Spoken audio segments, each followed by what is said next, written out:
Morning. তা আজ হলো রবিবার, ছুটির দিন। তো তোমরা সবাই কেমন আছো? আশা করি ভালো আছো। এখন বাজে 9টা। উঠেছি 8টার সময়। উঠে একটু বসে বসে আর কি চা খাওয়া হয়েছে সবাই মিলে গল্প করতে করতে। তারপরে এবারে কাজে লেগে পড়েছি। আগে ঘরের কাজ সেরে নেবো সব, তারপর রান্না করবো। পুজো করবো, তারপর রান্না করবো।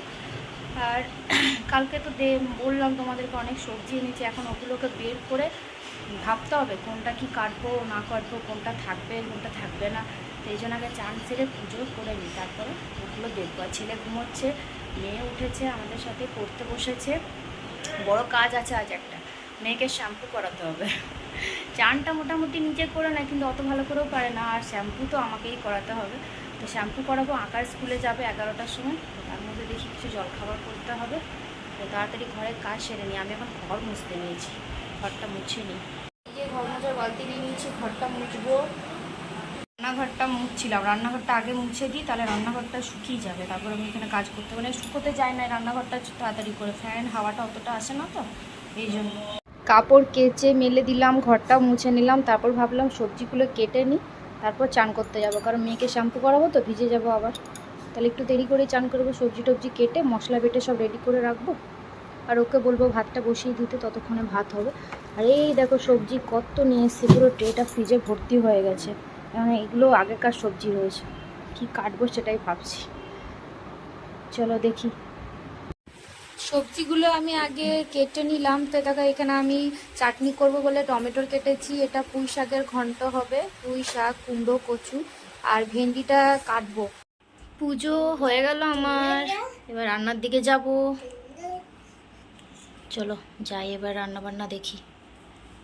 রান্না করতে করতে ছেলেকেও দেখো চান করিয়ে দিলাম। মেয়ে তো চলে গেল আঁকার স্কুলে, ওর বাবা একটু বেরিয়েছে, এই জন্য ওকে খাবো বলছে না, কিন্তু তা ওইটাই ভাগ্য ভালো আমার। ওটা সাউন্ড কমিয়ে দিয়েছি। টিভিটা কি করেছো? টিভি সাউন্ড কমিয়ে দিয়েছি। তুমি সাজিয়ে ফেলো ওগুলো, কীভাবে সাজাতে হবে? হ্যাঁ টিভি তো চলছে, টিভি তো চলছে। ও টিভি সাউন্ড দিতে হবে? আচ্ছা ঠিক আছে, তুমি তাহলে খেলা করো। হ্যাঁ আমি রান্না করে নিই। দেখো রান্না হয়ে গেছে আমার, গ্যাস ট্যাস মুছে নিয়েছি। আচ্ছা কার্টুন দেখবে। ভাত, ডিমের কারি করলাম, আজকে মাংস খেতে ইচ্ছে করলো না। ডাল করেছি, চাটনি, হ্যাঁ হ্যাঁ পুঁই কুমড়োর তরকারি, কচু দিয়ে, ভেন্ডি সর্ষে দিয়ে ঝাল, আর ছেলে মেয়ে ডিম সেদ্ধ। এই আজকে রান্না বান্না হয়েছে, টুকটুক করে অনেকটাই হয়ে গেছে। আর চিকেন খেতে একদম ইচ্ছে করলো না, মানে ভালোই লাগলো না। ঠিক আছে দুদিন পরে আনবো। এখন বাজে 5:10। আমি আর মেয়ে এই যে রেডি হয়ে গেছি। ওটা তো নাচের ড্রেস, প্রতি সপ্তাহে তোমরা ওকে এই ড্রেস পরেই দেখবে, কারণ এটাই নাচের স্কুলের ড্রেস।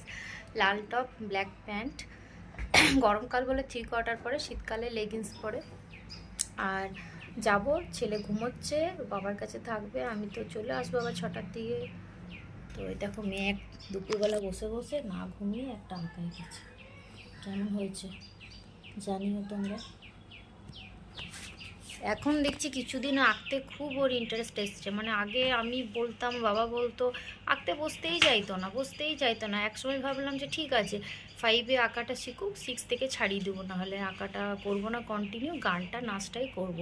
তারপর দেখছি ইদানিং ওর মাস 2-1 থেকে মানে আঁকার প্রতি এত ন্যাক জন্মেছে হঠাৎ করে, জানি না। তো যাই হোক ভালোই হয়েছে, এখন সময় পেলেই শুধু নিজের মনে আঁকতেই থাকে। বরং গানটা বলতে হয়, নাচটাও বলতে হয়, কিন্তু আঁকাটাকে বলতে হয় না।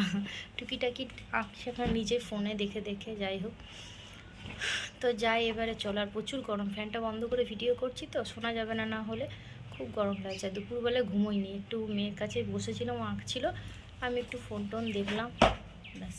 চলো নাচের স্কুল থেকে এলাম 6:15-তে, এখন বাজে 6:30। সন্ধে টন্ধে দিলাম, তারপরে এই যে চা বসিয়ে দিয়েছি, চা খাবো একটু। আর দিনের ভাত আছে, ডাল আছে, দেখি একটা কিছু করতে হবে, তাহলেই হয়ে যাবে। কি গরম লাগছে কি বলবো, আরে প্রচণ্ড গরম। চাটা খেয়ে বসেই ছিলাম, বাবা মা এসেছিল। আর ছেলে যা বদমাইশি করছে, একটু ভিডিও করতে পারিনি, মানে ওকে ধরতে ধরতে ভিডিও করা হয়নি। আর এখন ফোন যদি সামনে ধরি না, বলবে মা ফটো তুলবে না, ভিডিও করবে না। তো এখন বাজে তোমার 9টা বাজতে, যে দেখে নাও 9টা বাজতে 5। মেয়ে পড়তে বসছিল নাচের ক্লাস থেকে এসে, পরে তারপর বাবার সাথে একটু বেরোলো। গরম লাগছে প্রচণ্ড, বলছি চলো একটু ঘুরে আসি। বাবা আমাকেও বলছিল, আনলাম না, আমি আবার এই জামা কাপড়ে নাইটি পরেই ভালো আছি, আবার চুড়িদার পরবো, গরমে ভালো লাগছে না আমার, থাক। তো ওরা গেছে, এখনই চলে আসবে, গাড়ি তেল ভরবে বাবা, এই জন্যে তো চলে আসবে। আর আমি এখন আলু ভাজছি, ভাত আছে, ডাল আছে, ডিমের কারিটাও আছে, একটু আলু ভাজছি, তাহলে হয়ে যাবে। আর দেখি মেয়ের জন্য 2টো রুটি করব, শুধু মিষ্টি আনবে, ওকে ভাত দেবো না, কারণ ভাত খেতে, এই আলু ভাজা দিয়েও ভাত খেতে পারবেও না, রুটি খাইয়ে দেবো। আমি খাইয়ে দিলে রুটিটা আলু ভাজা দিয়ে খেয়ে নেবে না, নিজেকে খেতে দিলে আলু ভাজা দিয়ে রুটিও খাবে, আমার একটা ঝোল বা ডাল জাতীয় জিনিস দরকার হয় আর কি। তো ওরা দিয়ে তো হয়নি, আর ভাল লাগছে না গরমে রান্না করতে কিছু, জানো তো, এত গরম কি বলবো। তাহলে ঢাকা দিয়ে ভাজি, এর থেকে মনে হচ্ছে বৃষ্টি হচ্ছিল ভালো ছিল, প্রচণ্ড গরম। তো এটা হোক। মেয়ে পড়ছিল, খাটের অবস্থা দেখো, ওরা তো বেরিয়ে গেল। এখন আমি টেবিলটা গোছাবো, বিছানা চাদর তুলে ঝাড়বো, ঘরগুলো পরিষ্কার করবো আর কি, ভাল লাগছে না দেখে। আর এই ঘরে বিছানাটা পরিষ্কার আছে, শুধু নিচটা নোংরা পড়ে আছে, মানে বিস্কুট খেয়েছে ছেলে, সেগুলো পড়ে আছে, একটু ভালো করে ঝাড় দিয়ে নেবো। এখন দেখো একদম পরিষ্কার করে নিয়েছি বিছানা, ঘর ঝাড় দিলাম, ঘর ঝাড় দিতে দিতে এদিকে আলু ভাজা হয়ে গেছে, এটা বন্ধ করে দিলাম, থাক, তারপরে খাওয়ার সময় খুলবো। দেখো এই বন্দুকটা কালকে বাজার গেছিলাম, আমার মা মানে আমার ছেলেকে কিনে দিল, এরকম বন্দুক আগেও 2টো কিনে দিয়েছে, টেকেনি, তাও মা কিনে দিল, দেখো ভেঙে দিল, সঙ্গে সঙ্গে ভেঙে দিল।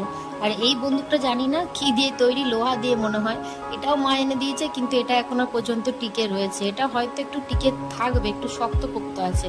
আর ওই বন্দুকগুলো গেল, ওইগুলো বেশ আওয়াজ হয় গুই গুই করে, বেশ ভালো, কিন্তু ও যতবারই মা এনে দেওয়ার জন্য এই নিয়ে 3টে হলো, ততবারও ভেঙে দেয়। আমি বারণ করি মাকে, মা শুনে না, এবারও এনেছে, এবারও ভেঙে দিয়েছে, তাও ওর ভাঙাটা বলছে আমি জোড়া লাগাবো। এখন বাজে 11:30, আমাদের খাওয়া দাওয়া হয়ে গেছে, সমস্ত আমার রান্নাঘর পরিষ্কার করা, বিছানা করা হয়ে গেছে, মেয়েকে শুয়েও দিয়েছি, কারণ মেয়ে একটু যদি না ঘুমোয়, তারপর ছেলেকে যদি এখনই আমি নিয়ে চলে যাই, তাহলে দুজনে হয়ে গেল শুরু খেলা। এই জন্য মেয়ে ঘুমিয়ে গেলে আমি ছেলেকে নিয়ে বিছানায় যাই, তাহলে ও ঘুমিয়ে যায়, তাও বদমাইশি করে ছেলে, কিন্তু তবু কম করে না। দুজনে থাকলে ওকে মারবে না, আমরা অস্থির হয়ে যাই। দুপুরবেলা যেদিন মেয়ে বাড়িতে থাকে, আমি বলি তুই এই রুমে থাক, আমি ভাইকে ঘুম পাড়িয়ে দিই, তারপর তুই আসবি। তো ওইখানে শুয়ে পড়বো, মুখটা একটু ধোবো, গরম লাগছে প্রচণ্ড, ভাবছিলাম গা ধোবো, কিন্তু দেখছি আমি গা ধুলে এত রাতে আমার না ঠান্ডা লেগে যাচ্ছে কিছুদিন থেকে খুব।